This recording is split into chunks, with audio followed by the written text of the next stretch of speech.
Hello students, मैं doctor Manoj Bharat, आपका विज्ञान अध्यापक आज फिर आपके साथ तारों के रंग बिरंगे संसार में चर्चा के लिए हूँ।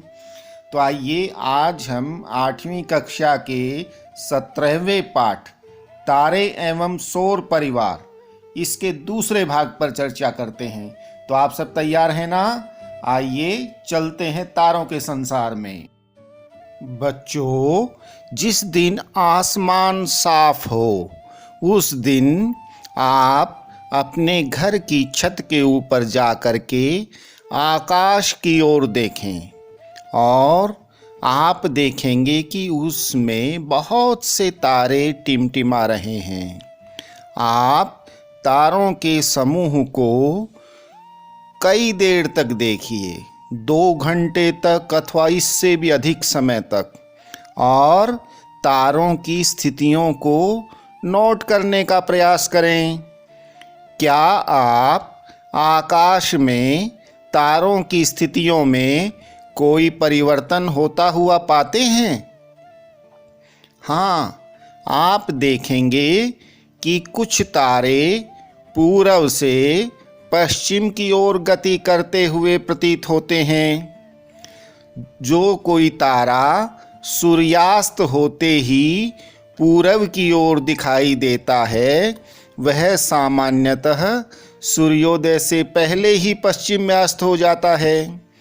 तारे भी हमें पूरब से पश्चिम की ओर गति करते प्रतीत होते हैं। इसका भी कारण क्या है? हमारी पृथ्वी की गति। हमारी पृथ्वी पश्चिम से पूरब की ओर गति करती है। ठीक उसी तरह से जिस तरह से हमें सूरज पूरब से पश्चिम की ओर गति करता प्रतीत होता है, वैसे ही यह तारे गति करते प्रतीत होते हैं। और आपने दादाजी से पूछना, क्या आकाश में कोई ऐसा भी तारा है जो हमेशा एक ही स्थान पर दिखाई देता है? हाँ, बिल्कुल बच्चों, आकाश में एक टिमटिमाता हुआ उत्तर दिशा की ओर ऊपर एक चमचमाता हुआ तारा देखिएगा, वो ध्रुव तारा है जो अपनी स्थिति कभी नहीं बदलता। और उसका कारण क्या है? देखिएगा, आपने कभी पहिए की गति देखी है? साइकिल का पहिया, मोटरसाइकिल का पहिया, अगर उसकी परिधि के या किसी अन्य बिंदु को देखेंगे तो वो हमें घूमता हुआ दिखाई देता है, लेकिन कभी उसके अक्ष, उसकी धुरी, उसके एक्सल की ओर देखें, वह हमें घूमते हुए भी बिल्कुल एक स्थान पर स्थिर दिखाई देता है। बिल्कुल यही स्थिति ध्रुव तारे की है। ध्रुव तारा वास्तव में पृथ्वी के घूर्णन अक्ष की सीधी रेखा पर स्थित है। इस कारण से हमें वह घूमता हुआ दिखाई नहीं देता और एक ही स्थान पर दिखाई देता है। आप इस प्रयोग को समझने के लिए एक छाते का क्रियाकलाप भी कर सकते हैं।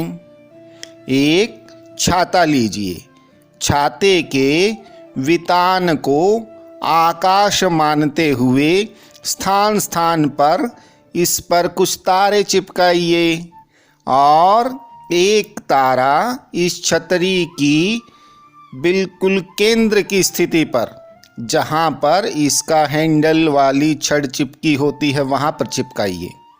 और फिर आप इस छतरी को धीरे धीरे घुमाएंगे तो आपको लगेगा कि बाकी सभी तारे तो गति कर रहे हैं, लेकिन ध्रुव तारा, बीच वाला, केंद्र वाला, अक्ष वाला तारा अपने स्थान पर स्थित है। यही स्थिति ध्रुव तारे की है, इसीलिए वह हमें गति करता प्रतीत नहीं होता। समझ गए बच्चों? और आकाश में हम कई देर तक देखेंगे तो हमें पता चलेगा कि कुछ चमचमाते हुए तारों के समूहों की स्थितियां निश्चित हैं और वो हमेशा आकाश में निश्चित आकृतियों में ही दिखाई देते हैं। प्यारे बच्चों, इस प्रकार की पहचाने जाने योग्य आकृतियों वाले तारों के समूह को तारामंडल कहते हैं।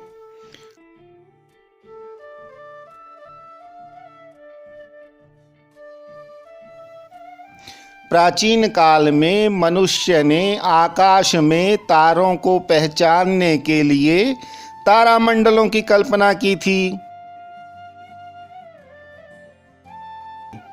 प्यारे बच्चों, जब कभी कंपास चुंबक का दिशा सूचक का आविष्कार नहीं हुआ था, उस समय तारामंडलों की स्थितियों से ही दिशाओं को पहचाना जाता था। एक और विशेष बात, दिन में तो सामान्यतः हम समय का अनुमान सूरज की स्थितियों को देखकर लगा सकते हैं। अब सुबह है, अब दोपहर जब सूरज ऊपर हो और जब अस्त होते हुए हो तो शाम। इसी प्रकार से रात को यानी सूर्य अस्त होने के बाद तारामंडलों की स्थितियों के अनुसार समय का अनुमान लगाया जा सकता है, दिशाओं का अनुमान लगाया जा सकता है।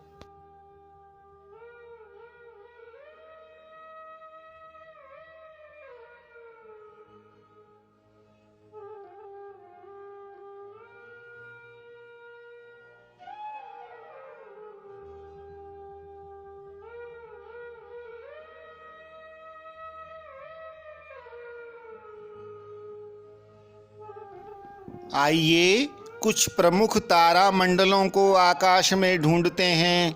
प्यारे बच्चों, ये जो छवि आपको दिखाई दे रही है, ये जो तारों की स्थितियां हैं, ये देखिएगा ग्रेट बियर या इसका दूसरा नाम बिग डिपर या सप्तर्षि मंडल भी है।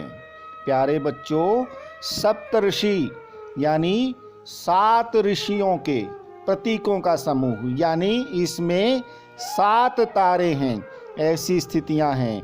बिग डिपर यानी हमारा डिप करने वाली चम्मच यानी बड़ी चम्मच के आकार के अनुसार आप देखेंगे तो इसके अंदर हमारी कलछी या चम्मच के आकार को बनाते हुए 4 तारे और 3 तारे उसकी हत्थी के रूप में इस प्रकार जुड़े हुए हैं और इसीलिए इसको बिग डिपर भी कहते हैं। और इसकी आकृति को पूर्ण करते हैं तो यह रीछ की छवि का भी आभास कराती है, इसलिए इसे ग्रेट बियर भी कहा जाता है। और बिग बड़ा, ग्रेट यानी महान, यानी यह बड़ा है, तो इसी प्रकार का एक तारामंडल छोटा भी होता है, उसको लिटिल डिपर कहते हैं। देखिएगा ध्यान से, बिग डिपर और लिटिल डिपर, और ये हमारा सप्तर्षि तारामंडल। और एक विशेष बात प्यारे बच्चों, जैसे जैसे हमारी धरती अपने अक्ष पर घूर्णन करती है तो इसकी स्थितियां भी बदलती हैं, और हम अवलोकन करेंगे तो पाएंगे कि यह हमारा बिग डिपर यानी सप्तर्षि तारामंडल ध्रुव तारे की परिक्रमा करता हुआ प्रतीत होता है। अगर हमें ध्रुव तारे की स्थिति ज्ञात करनी हो तो हम इस बिग डिपर सप्तर्षि तारामंडल के माध्यम से ज्ञात कर सकते हैं। देखिएगा, इसकी कलछी के ओर यानी कटोरी की ओर 4 तारों में से अंतिम 2 तारों को, उनकी रेखा को जब हम आगे बढ़ाते हैं तो वह सीधा एक चमकीले तारे से टकराती है। वह चमकीला तारा ही वास्तव में ध्रुव तारा है। तो इस प्रकार से हम तारा मंडलों के सापेक्ष भी ध्रुव तारे की स्थिति ज्ञात कर सकते हैं।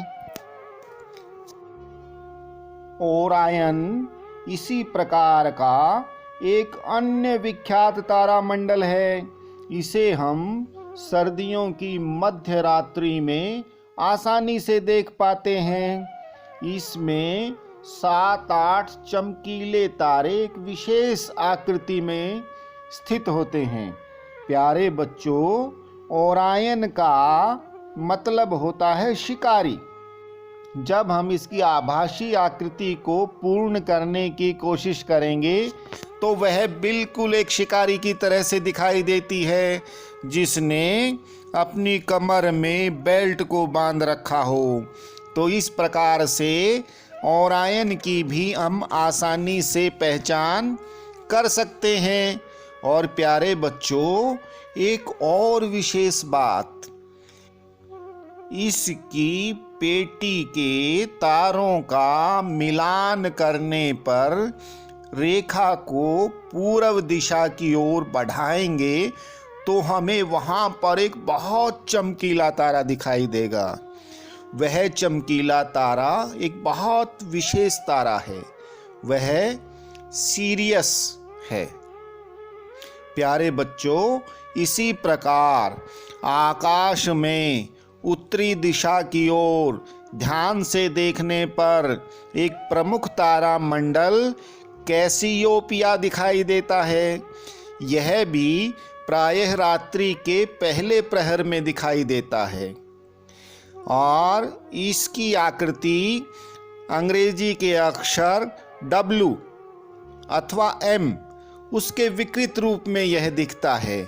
और इसकी आभासी आकृति को पहचानने की कोशिश करेंगे तो ऐसे लगेगा कि कोई युवती अपने बालों को हाथ में दर्पण लेकर के संवार रही है। प्यारे बच्चों, हम देख रहे थे कि तारा मंडलों में 5 या 10 चमकीले तारे ही दिखाई देते हैं समूह में। क्या केवल 5, 7 या 10 तारों का ही तारा मंडल होता है? नहीं, इनमें बहुत से तारे होते हैं, लेकिन हमें तो केवल बहुत अधिक चमकीले तारे ही दिखाई देते हैं और हम उन्हीं से तारा मंडलों का अनुमान लगा देते हैं। और एक विशेष बात, हमें जो तारों की दूरी का आभास होता है वो एक ही तल पर नहीं होते, वो एक दूसरे से बहुत अधिक दूरी पर होते हैं। वो आगे पीछे ऊपर नीचे त्रिविमीय हो सकते हैं, लेकिन हम केवल एक दिशा से देख रहे हैं, इसलिए हमें वो एक फलक पर दिखाई पड़ते हैं, एक दृश्य रेखा में दिखाई देते हैं।